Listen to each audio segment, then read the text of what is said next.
Good morning friends, आप लोगों का वेद स्टडीज पॉइंट्स पर स्वागत है। आज हम लोग इस वीडियो में क्लास 10th का सिलेबस प्रारंभ करेंगे। केमिस्ट्री का सिलेबस प्रारंभ करेंगे। केमिस्ट्री में जो सबसे बड़ा टॉपिक जो दिया गया है चैप्टर फर्स्ट में अम्ल क्षार लवण, अम्ल क्षार तथा लवण, जिसको इंग्लिश में एसिड बेस और साल्ट कहते हैं। ठीक है, ये आपका केमिस्ट्री का यानी क्लास 10th का केमिस्ट्री का पहला चैप्टर होगा। इस चैप्टर का नाम है अम्ल क्षार तथा लवण। इसमें सबसे पहला टॉपिक आज डिस्कस करेंगे हम क्या, वैद्युत अपघट्य। वैद्युत अपघट्य क्या होता है, इसको इंग्लिश में बोलते हैं हम लोग इलेक्ट्रोलाइट्स। इलेक्ट्रोलाइट्स वैद्युत अपघट्य क्या होता है, इसको बहुत आसानी से आप डिफाइन कर सकते हो कि वे पदार्थ जिनके जलीय विलयन में विद्युत प्रवाहित किया जा सके ना, वे पदार्थ जिनके जलीय विलयन में विद्युत प्रवाहित किया जा सके उनको हम लोग वैद्युत अपघट्य पदार्थ कहते हैं। जैसे एग्जाम्पल स्वरूप क्या हो सकता है, जैसे आपका HCl हुआ, H2SO4 हुआ, HNO3 हुआ, NaCl हुआ। These are the electrolytes. ये सब क्या है, ऐसे विद्युत अपघट्य यानी ऐसे पदार्थ हैं जिनके जलीय विलयन में हम विद्युत प्रवाहित कर सकते हैं। तो डिफिनेशन क्या हुआ, कंफर्म हुआ। डिफिनेशन क्या हो सकता है, ऐसे विद्युत यानी ऐसे पदार्थ जिनके जलीय विलयन में विद्युत प्रवाहित किया जा सके उनको हम लोग क्या कहते हैं, वैद्युत अपघट्य पदार्थ। इसको इंग्लिश में इलेक्ट्रोलाइट्स बोल सकते हैं। और इसका एग्जांपल क्या हो सकता है, जैसे क्या हुआ, HCl हुआ, H2SO4 हुआ। HCl मतलब हाइड्रोक्लोरिक अम्ल, H2SO4 मतलब सल्फ्यूरिक अम्ल, HNO3 मतलब क्या होगा, तो क्या बोलेंगे, नाइट्रिक अम्ल बोलेंगे। NaCl आप ऑलरेडी जानते हो, साधारण नमक, खाने वाला नमक जो होता है ना, सोडियम क्लोराइड बोलते हैं। तो ये सब क्या है आपके वैद्युत अपघट्य पदार्थ ना। उम्मीद है आप लोगों को क्लियर हो गया होगा। दूसरा टॉपिक आज पढ़ते हैं क्या, वैद्युत अपघट्य हो गया, हम लोग पढ़ते हैं वैद्युत अपघटन। वैद्युत अपघटन, इसको इंग्लिश में हम लोग क्या बोलते हैं, इलेक्ट्रोलिसिस।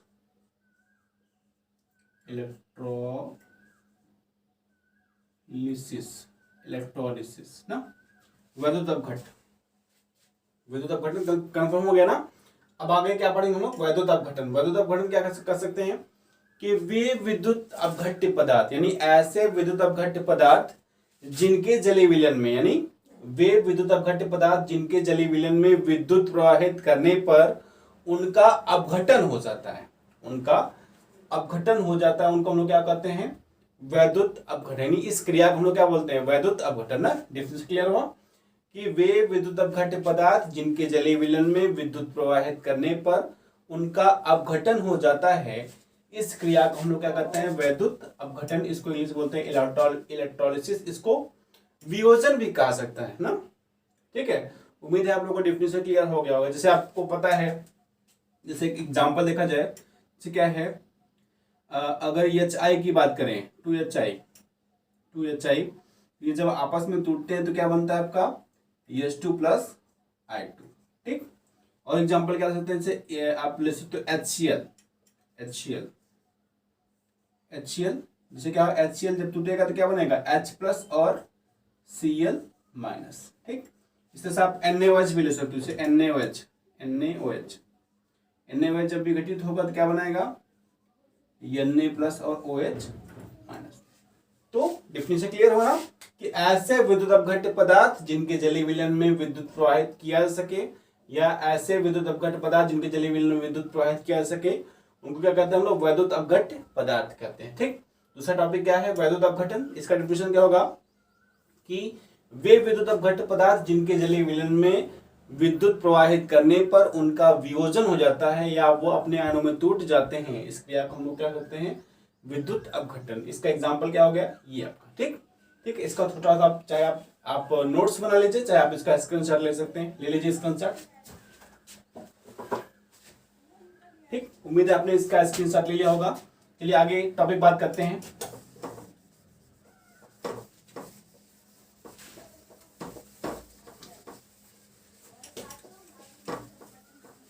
चलिए अगला टॉपिक पढ़ते हैं हम लोग, वैद्युत वियोजन का सिद्धांत। नेक्स्ट टॉपिक क्या होगा, विद्युत वियोजन का सिद्धांत। वैद्युत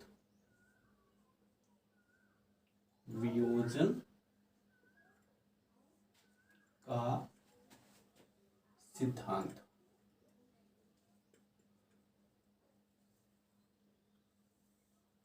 विद्युत वियोजन का सिद्धांत, इसको क्या बोलेंगे हम लोग? द थ्योरी ऑफ इलेक्ट्रोलिसिस, या इसको आयनन का सिद्धांत भी कहते हैं, या एक नाम और दे सकते हैं इसको, क्या? आयनन का सिद्धांत, आयनन थ्योरी ना, इसको बोल सकते हैं द थ्योरी ऑफ इलेक्ट्रोलिसिस या आयनन थ्योरी बोल सकते हैं ना। अच्छा, इसको दिया किसने दिया था किसने? देखिए, इसको दिया था स्वांटे अर्हीनियस। स्वांटे अर्हीनियस ने इस सिद्धांत को दिया था, किस सन में दिया था? 1887 ईस्वी में ना। यानी अगर आपसे पूछा जाए कि वैद्युत वियोजन का सिद्धांत या आयनन का सिद्धांत किसने दिया था, तो क्या बताएंगे आप? स्वांटे अर्हीनियस ने किस सन में दिया था? 1887 ईस्वी में। अच्छा, ये वैद्युत वियोजन का सिद्धांत है क्या? बहुत सिंपल सी बात है, बहुत इजी में आप समझ सकते हैं, ध्यान दीजिए बात को। कह सकते हैं क्या कि ये एक बोल सकते हैं कि वैज्ञानिक थे, बोल सकते हैं ये फिजिक्स के वैज्ञानिक हैं, स्वांटे अर्हीनियस। कह सकते हैं क्या कि स्वांटे अर्हीनियस ने 1887 ईस्वी में, स्वांटे अर्हीनियस ने 1887 ईस्वी में वैद्युत अपघट्य पदार्थों की क्रिया और गुण के बारे में अध्ययन करने के लिए एक सिद्धांत को दिया था, जिसको हम लोग वैद्युत वियोजन का सिद्धांत या आयनन का सिद्धांत कहते हैं। ठीक, बातें क्लियर हुई क्या? कि स्वांटे अर्हीनियस ने 1887 ईस्वी में वैद्युत अपघट्य पदार्थ के गुण के बारे में और उनकी क्रिया के बारे में अध्ययन करने के लिए एक सिद्धांत को प्रतिपादित किया था, जिसको हम लोग वैद्युत वियोजन का सिद्धांत या आयनन का सिद्धांत कहते हैं। ठीक है। अच्छा, स्वांटे अर्हीनियस ने अपने सिद्धांत में निम्नलिखित बातों को बताया, उसको हम पॉइंट वाइज पढ़ेंगे। पहली बात उन्होंने क्या बोला कि अच्छा ये देखिए, अगर आप इस वीडियो को देख रहे हैं तो हम उम्मीद करेंगे आप लोग कॉपी पेन लेके बैठिए, तब ज्यादा आपको समझ में आएगा। अगर हम जैसे जैसे बता रहे हैं नोट्स अपनाते चलेंगे तो आपको हाई स्कूल के एग्जाम में किसी प्रकार की दिक्कत का सामना करना नहीं पड़ेगा ना। चलिए हम बात करते हैं, नियम क्या है। पहला नियम उन्होंने क्या किया कि जब हम किसी विद्युत अपघट्य पदार्थ को, पहला नियम क्या उन्होंने किया कि जब किसी विद्युत अपघट्य पदार्थ को जल या किसी अन्य विलायक में घोलते हैं, जब हम किसी विद्युत अपघट्य पदार्थ को जल या किसी अन्य विलायक में घोलते हैं तो वह अपने आयनों में टूट जाता है, वह अपने आयनों में टूट जाता है। इस क्रिया को हम लोग क्या बोलते हैं? आयनन। इस क्रिया को आयनन बोलेंगे या वियोजन कहते हैं। वियोजन का मेन सेंस ये तो टूटना, यानी जो विद्युत अपघट्य पदार्थ होते हैं वियोजित होते हैं, मतलब क्या वो अपने आयनों में टूटते हैं, यानी जिससे मिलके बने उसी में तो विभक्त हो जाएंगे ना। पहली बात कंफर्म हुई कि जब किसी विद्युत अपघट्य पदार्थ को जल या किसी अन्य विलायक में घोलते हैं तो वो क्या होता है? वियोजित हो जाते हैं, टूट जाते हैं। इस क्रिया को हम लोग क्या बोलते हैं? आयनन या वियोजन कहते हैं। ठीक, पहली बात क्लियर। चलिए दूसरी बात करते हैं। क्या कहा गया कि जब कोई विद्युत अपघट्य पदार्थ अपने आयनों में वियोजित होता है तो वो दो प्रकार के आयनों में टूटता है। जाहिर सी बात है, आयन दो ही होते हैं, एक प्लस वाला दूसरा माइनस वाला ना। तो दूसरी बात क्या बोला गया कि विद्युत अपघट्य पदार्थ दो प्रकार के आयनों में टूटते हैं। विद्युत अपघट्य पदार्थ दो प्रकार के आयनों में टूटते हैं ना। तीसरी बात क्या हो सकती है? तीसरा पॉइंट क्या बोल सकते हैं कि धनावेशित परमाणु या परमाणुओं के समूह को, तीसरी बात क्या बोल सकते हैं?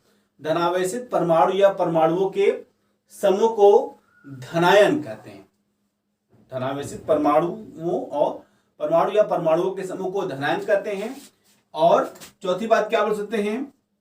ऋणावेशित परमाणु या परमाणुओं के समूह को ऋणायन कहा जाता है। ठीक, बात कंफर्म हुई ना। पहली बात क्या बोला गया कि जब किसी विद्युत अपघट्य पदार्थ को जल या किसी अन्य विलायक में घोलते हैं तो वह अपने आयनों में टूट जाता है, इस क्रिया को आयनन कहते हैं। दूसरी बात हमने क्या बोला कि जब विद्युत अपघट्य पदार्थ जो होते हैं वो दो प्रकार के आयनों में टूटते हैं। ठीक, तीसरी बात हमने क्या बोला कि धनावेशित परमाणु या परमाणुओं के समूह को क्या कहेंगे? धनायन। चौथी बात क्या बोला? ऋणावेशित परमाणु या परमाणुओं के समूह को हम लोग क्या कहेंगे? ऋणायन कहते हैं ना। अच्छा, आगे चलेंगे। पांचवा बात जो सबसे इंपॉर्टेंट बात है, क्या बोला गया? ये इंपॉर्टेंट है कि किसी भी वैद्युत अपघट्य पदार्थ में, किसी भी वैद्युत अपघट्य पदार्थ में धनावेशित परमाणुओं की संख्या, किसी वैद्युत अपघट्य पदार्थ में धनावेशित परमाणुओं की संख्या ऋणावेशित परमाणुओं की संख्या के बराबर होता है। ठीक, बात समझ आई ना? कि किसी भी वैद्युत अपघट्य पदार्थ में जितने धनावेशित होंगे, यानी जब कोई वैद्युत अपघट्य पदार्थ अपने आयनों में टूटेगा तो कहने वाला भी ये कि जितना धनायन बनेगा उतना ही ऋणायन बनेगा। तो वही कहा गया, किसी विद्युत अपघट्य पदार्थ में उपस्थित धनायनों की संख्या, धनावेशित परमाणुओं की संख्या और ऋणावेशित परमाणुओं की संख्या का मान समान होता है। अर्थात ये कह सकते हैं कि जो वैद्युत वियोजन का सिद्धांत में ये कह सकते हैं कि जो आयनन की क्रिया होती है, जो आयनन की क्रिया होती है वो क्या होती है? विद्युत की उदासीन। जाहिर सी बात है, जितना प्लस बन रहा है उतना माइनस बन रहा है, तो ऑलरेडी दोनों आपस में कैंसिल आउट होकर खत्म हो जाएगा ना। वही चीज कहा गया कि जो पांचवी बात बोला गया कि जो आयनन की क्रिया होती है, जो विद्युत वियोजन की क्रिया होती है, वो कैसी होती है? विद्युत का उदासीन होता है। अच्छा, छठवीं बात और इंपॉर्टेंट है, कह सकते हैं क्या? छठवीं बात में ये बोला गया कि जो आयनन की क्रिया होती है वो उत्क्रमणी होती है, रिवर्सिबल। रिवर्सिबल जैसे आपने पढ़ा होगा, ऐसा चिन्ह आपको जहां कहीं भी दिखाई दे, जैसे मान लीजिए A प्लस B आपस में रिएक्ट होके C और D बना रहे हैं, तो ये जो सिंबल होता है इसी को रिवर्सिबल बोलते हैं। नोट्स में मैंने इसको भेज दिया है ना, रिवर्सिबल, ये इसको उत्क्रमणी बोलते हैं। यानी इसका डेफिनेशन, अगर उत्क्रमणीय अभिक्रिया आपको जानना हो, ये डेफिनेशन बहुत इजी है। क्या कर सकते हैं कि ऐसी रासायनिक अभिक्रिया जो दोनों दिशाओं में होती हो, ऐसी रासायनिक अभिक्रिया जो दोनों दिशाओं में होती है उससे हम लोग क्या बोलते हैं? उत्क्रमणी अभिक्रिया। तो इसका मतलब ये हुआ कि A और B से C और D बनेगा, और हम चाहेंगे तो फिर C और D को A और B में विभाजित कर सकते हैं। यानी जो दो एरो है ना, इस एरो से ये बोलता है कि A और B आपस में मिलकर C और D बनाएंगे, और इस एरो से क्या होता है कि C और D आपस में जब आपस टूटेंगे तो A और B बनेगा। तो इसी को हम लोग क्या बोलते हैं? रिवर्सिबल। तो जो आयनन की क्रिया होती है वो कैसी होती है? उत्क्रमणी होती है। उत्क्रमणी समझ में आया ना? रिवर्सिबल यानी ऐसी अभिक्रिया जो दोनों दिशाओं में होती हो ना। अच्छा, अगला पॉइंट इसमें क्या हो सकता है? सातवां लास्ट पॉइंट होगा क्या? देखिए, उम्मीद है आप लोगों को समझ में आ रहा होगा। ठीक है, चलिए सातवां पॉइंट जो है लास्ट पॉइंट होगा इस सिद्धांत का। ठीक है, इसमें कहा गया कि किसी विद्युत अपघट्य पदार्थ में, किसी विद्युत अपघट्य पदार्थ में वियोजित अणुओं की संख्या जो होती है, वियोजित अणुओं की संख्या जो होती है वो उसके वियोजित अणुओं की जो संख्या होती है वही उसके वियोजन का कह सकते हैं कि वियोजित अणुओं की संख्या जो होती है, ऐसे कह सकते हैं आप इसको क्या, कि किसी विद्युत अपघट्य पदार्थ को जल में घोलने पर, ऐसे सातवां पॉइंट क्या कर सकते हैं? किसी विद्युत अपघट्य पदार्थ को जल या किसी अन्य विलायक में घोलने पर जितने अणु उसके वियोजित हो जाते हैं, जितने अणु क्या होते हैं?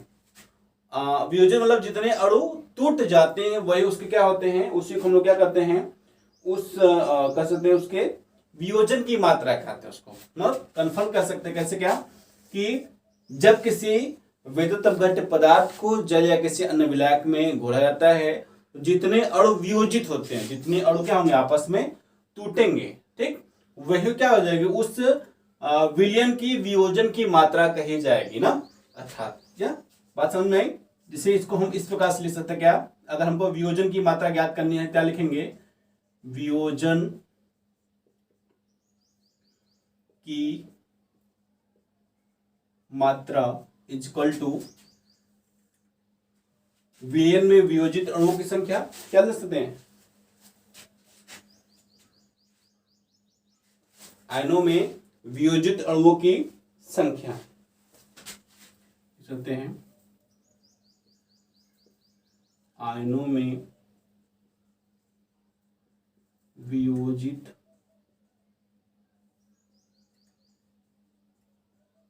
अणुओं की संख्या अपान क्या लिख सकते हैं, अणुओं की कुल संख्या, अणुओं की कुल संख्या। ठीक, वही 7वां पॉइंट कहा गया कि जब किसी विद्युत अपघट्य पदार्थ को जल में घोलते हैं तो जितने अणु उसके वियोजित होते हैं, जितने अणु क्या होते हैं उसके वियोजित होंगे, वही क्या हो जाएगा उसके वियोजन की मात्रा। इसको निकालने का तरीका यही है, आपका फार्मूला यही है। इस फार्मूले के जरिए आप किसी भी विलयन में वियोजित अणुओं की संख्या निकाल सकते हैं। कैसे, आयनों में वियोजित अणुओं की संख्या अपान अणुओं की कुल संख्या। जैसे एक एग्जांपल लिया जाए, ऐसे कहा जाए कि मान लीजिए हमारे पास 100 ग्राम NaCl, मान लीजिए 100, यानी 100 कण क्या है, 100 कण क्या है, NaCl के हैं। जब हमने इसको जल में घोला, मान लीजिए, मानना है ना, इसको हमने जल में घोला तो हमने देखा क्या कि 20 कण क्या हो गए, जल में घुल गए, जल में वियोजित हो गए, जल में वियोजित हो गए। ठीक, और कितने नहीं हुए, 80 कण क्या हो गए, वियोजित नहीं हुए। ठीक, तो मान लीजिए आपसे पूछ दिया जाए कि यहां पर वियोजन की मात्रा कितनी होगी, तो क्या रखेंगे आप, देखिए फॉर्मूला क्या है, वियोजन की मात्रा इक्वल टू आयनों में वियोजित अणुओं की संख्या अपान अणुओं की कुल संख्या। तो कितने अणु वियोजित हुए, मान लीजिए 100 अणु है हमारे पास और 20 अणु क्या हो गए, वियोजित हुए, 80 अणु वियोजित नहीं हुए। तो आयनों में वियोजित अणुओं की संख्या क्या हो जाएगी यहाँ पर। अब यहाँ पे क्या रखेंगे, देखिए